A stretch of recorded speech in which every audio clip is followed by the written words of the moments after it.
This week on InfoCheck, we continue to explore PenPlusBytes Disinformation Index report for West Africa, which examines how disinformation shapes democracy, elections, and media trust across the region. From Ghana and Côte d'Ivoire, where democratic systems remain stable but tested, to Burkina Faso and Mali, where disinformation has become a tool to justify military rule. The report paints a complex picture of how truth and trust are being challenged across borders. And joining me now is Naa Dedei Tettey from Starr FM in Ghana, and of course our very own correspondent in Ghana also. Naa Dedei, good to have you on InfoCheck. Good to be on, Francis. I hope you're well. Yeah, I'm well. And how is Accra? Accra is fine. Perfect. Accra is fine. And how is Dakar? Well, Dakar, it's fine. It's good. Just a bit humid. Yeah, but it's good. Okay. Now the report shows that all four countries, I'm talking about the PenPlusBytes Disinformation Index report, Ghana, Côte d'Ivoire, Burkina Faso, and Mali face disinformation in different ways. From your regional perspective, and also from the perspective of a journalist, what common trends stand out for you? Well, at least for Ghana and La Côte d'Ivoire, Ghana, we had our elections last year, 2024. And La Côte d'Ivoire is about to have theirs the 25th of October. So at least one thing we noticed is that during the campaigning season, in this case specifically Ghana, you would notice that the various sites will throw in information here and there, some of them false, some of them misleading, some of them inaccurate. They throw it in there just to sway voters or cause disaffection for one side or the other, or sometimes exaggerate matters. And so that is something we see a lot during the election years, especially when it's getting near. You see people throwing about pictures, making false claims, among others, and people throwing numbers about performance of the economy, among other things, just to be sure that they are catching the electorate's eyes to sway them in their favor. And at least that's for the Ghana context. And we saw that in the last election. Côte d'Ivoire is equally experiencing the same. People want to exaggerate their achievements. People want to paint their opponents black. And so for these two, you will notice that is a common trait. And even after the elections, you will notice that maybe the governing party and then the opposition party, they keep putting out some information out there, sometimes some of them inaccurate, misleading, among many others. So it means that you have to triple check or quadruple check just to be sure that you are not found wanting. I recall when, the government took office at first, appointments were taking place, right? And you see instances where people will fabricate appointment letters, coming or news statements or press statements indicating that individuals have been appointed to specific positions when in fact that had not been done. That is not the case. Do you get it? So both the governing party, they fall victim of it and sometimes equally perpetuated. Same does the opposition as well. Sometimes they fall victim, sometimes they perpetuate. So at least for these two democratic contexts, that is something we have observed, just as the report says. Zeroing in on Côte d'Ivoire and Ghana again, like you were talking about, do you think this is caused by abuse of a more liberal space for information? Because Côte d'Ivoire and Ghana, there is more free access to information than, say, Mali and Burkina Faso. Yeah. I mean, it has a role to play because these days, it's not just traditional media. We are seeing a lot of people resort to social media. So unlike the past where you'd get an information and you'd have to wait to hear it from traditional media, that's not the case. So as much as we're seeing the proliferation of media outlets, we're also seeing that social media is playing a key role with regard to providing people information. So sometimes someone will circulate an image, which the context is very different, or someone has made a statement spoken within a context, and just a small aspect of that conversation is cut and put out there to create a certain narrative and paint a certain picture. And we see that happen a lot of the time. And so you hear people who fall victim to that constantly say, listen, I spoke within a context. And this is not just left to the traditional media. So maybe the person grants an interview on traditional media and makes the point. Someone is watching, cuts an excerpt of it, and posts it on social media without the context. And so it paints a different picture altogether. And you see sometimes some of these people, they'll come and attack people, insult them, people describe them as all sorts of things. And so the space is very liberal, and in some instances where people are expected to be responsible, they are not. Because you know that with freedom comes responsibility, right? But you would find that some people do abuse that freedom, and they find ways of going the extra and, putting others into trouble and causing problems where, they are not supposed to be. That's very key. With freedom comes responsibility. Now, when we look at Ghana and Cote d'Ivoire again, like you said earlier in your opening statement, disinformation really spirals out of control during the electoral process. But by contrast, in Mali and Burkina Faso, it has a different use, which is it is being used to justify military rule. How much of this do you think depreciates citizens' trust in governance generally? So, with the military rule, Burkina Faso and Mali, it's a mixed bag. So you find people who have, they've come to, trust the military authorities more, and you have those who also distrust them. Because of the type of democracy some parts of Africa run, sometimes citizens feel as though they are not getting a fair share of what they are paying for in terms of taxes. And that's why you're seeing that these days, when the Afrobarometer report comes out, for instance, and they're talking about military rule, we're seeing that the number of people who ideally would have just rejected the thought of it is reducing. So people who think about it, like, okay, maybe we should try it. But that's also because some of them have not lived through a military role. And so they do not know how dire it is. And so you find that people make heroes out of some of these individuals. And so for these two countries, it's a mixed bag. There are those who would trust and those who do not trust. But with regard to using misinformation to stamp their authority or to entrench that position of the military role, if you're a citizen and they'll tell you that maybe a certain country wants your country's downfall, when necessarily may not be the case, but it's been repeated for so long that at a certain point you think is a truth. And so people will then give their support to some of these military rulers, thinking that, okay, because these other countries want us destroyed, we should trust our own people. And that's the way of buying the people's trust. But there are others who also see through it and will not buy it and will constantly call for a return to democratic rule. So there are two sides of it. The report also mentions media partisanship and political polarization. Now, this is something that I think someone in Ghana and a professional working in Ghana in the media space would really, really come in contact with. And I think you are the perfect person to address this. Now, as a journalist, how do you see the media's role in either challenging or amplifying disinformation? Let's hear from the context of Ghana. Okay, so the information. So sometimes when we talk about misinformation, disinformation, people just think that it's just a false news being put out there. But misleading information is there and inaccurate information. So they are telling a partial truth and then they will leave out the others. So we are seeing a growing instance where, with the increasing number of partisan media, you'd find that some of the outlets will just report one-sided stories.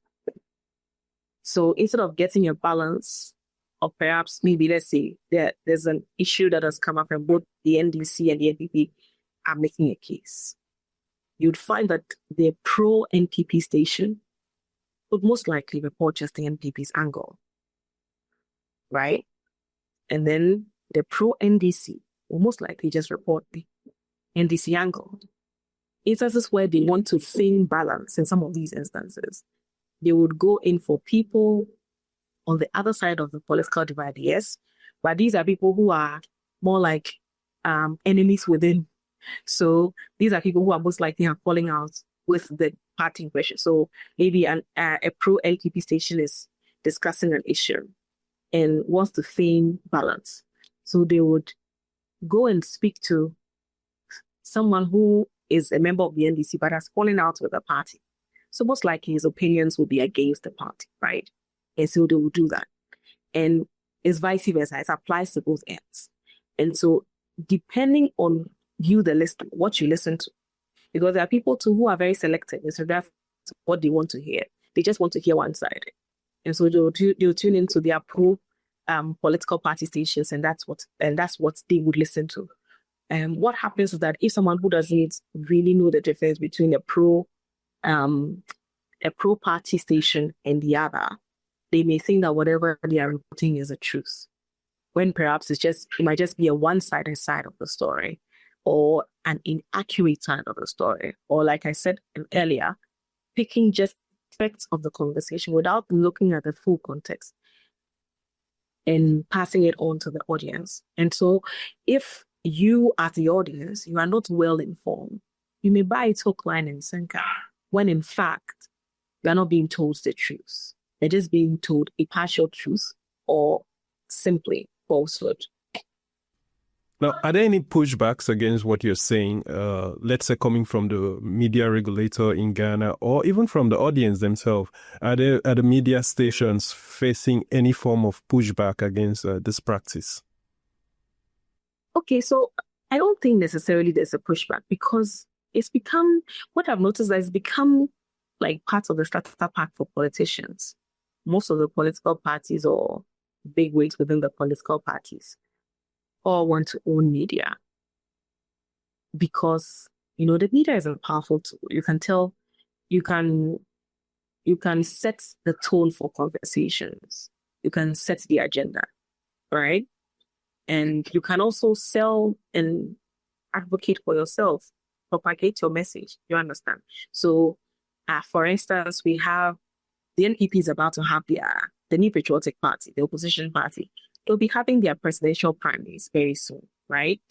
And one of the candidates in there, Kennedy Jampong, he has a radio station. It's called the Ken Media. It has a radio station, television, and all that. If he needs ads to be run, we run it on the station, right? Tell his story or sell his message. And if he wants to, let's say perhaps downplay the effect or impact of his opponents, he can use the same media platform to do so. And so it's become as though it's a starter pack in influential people. Sometimes it's not even just the politicians. Sometimes you find powerful business people owning radio stations and then television stations in the country. And so it's become, as much as we complain about it, we find civil society organizations saying that there's a red flag and stuff.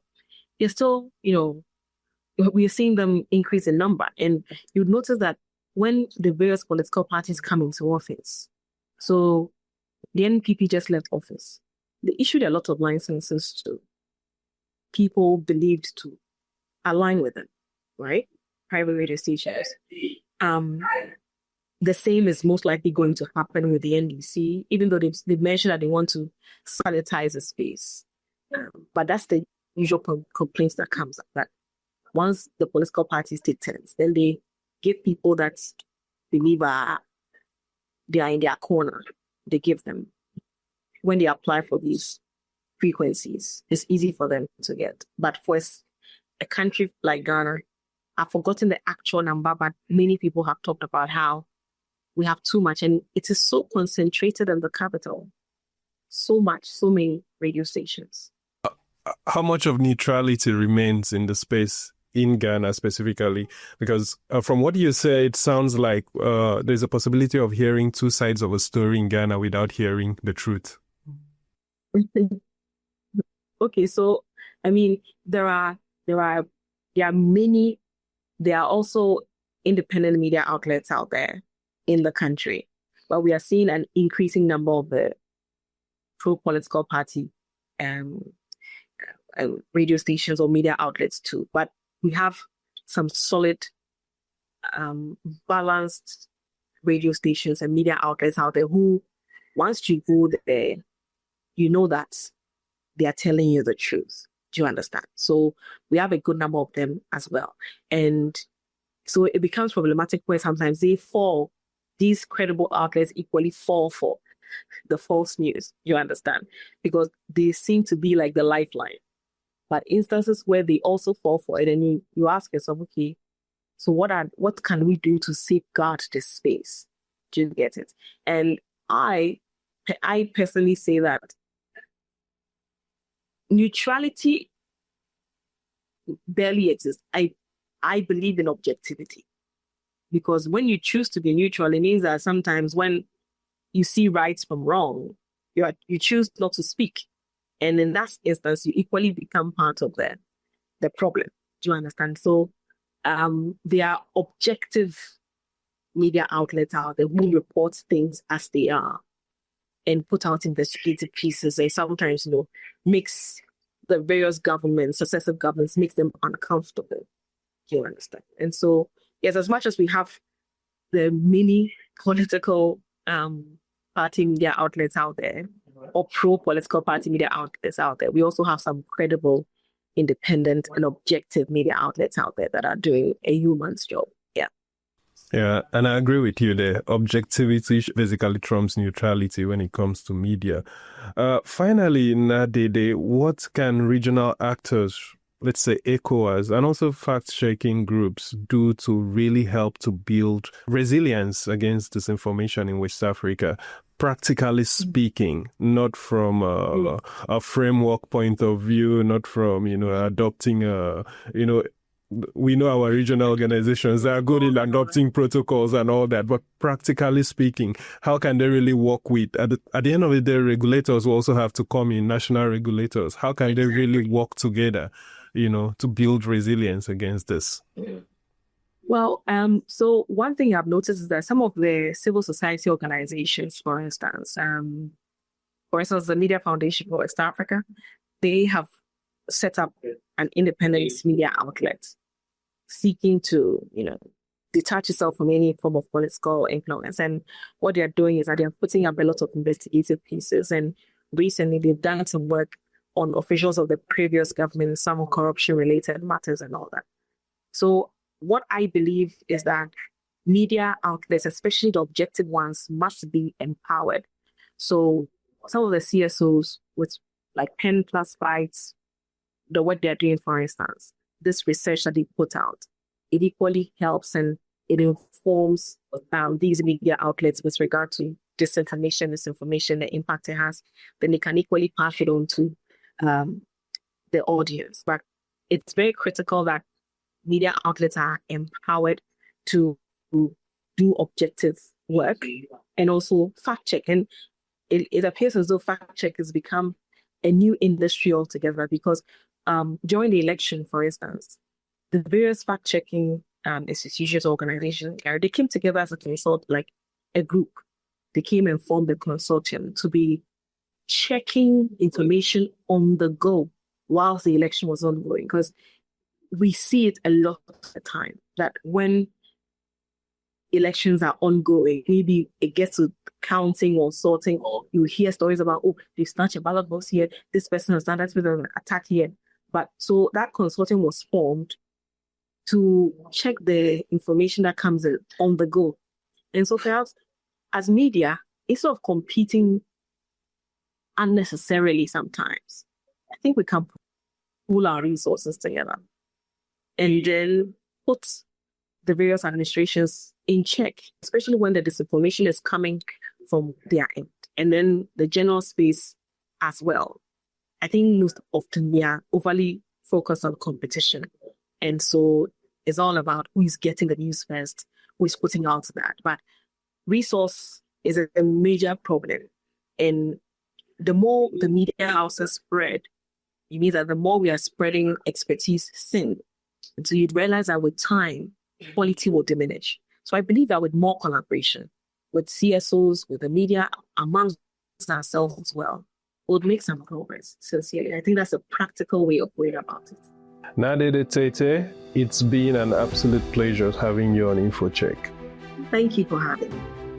All right, and that's it for this edition of InfoCheck. We've been looking at PenPlusBytes Disinformation Index report with Naa Dedei Tettey, discussing how disinformation continues to shape democracy and media across West Africa. Join us again next time as we continue to look into the forces driving false narratives and explore what can be done to protect truth and trust in our region. And don't forget to stay critical.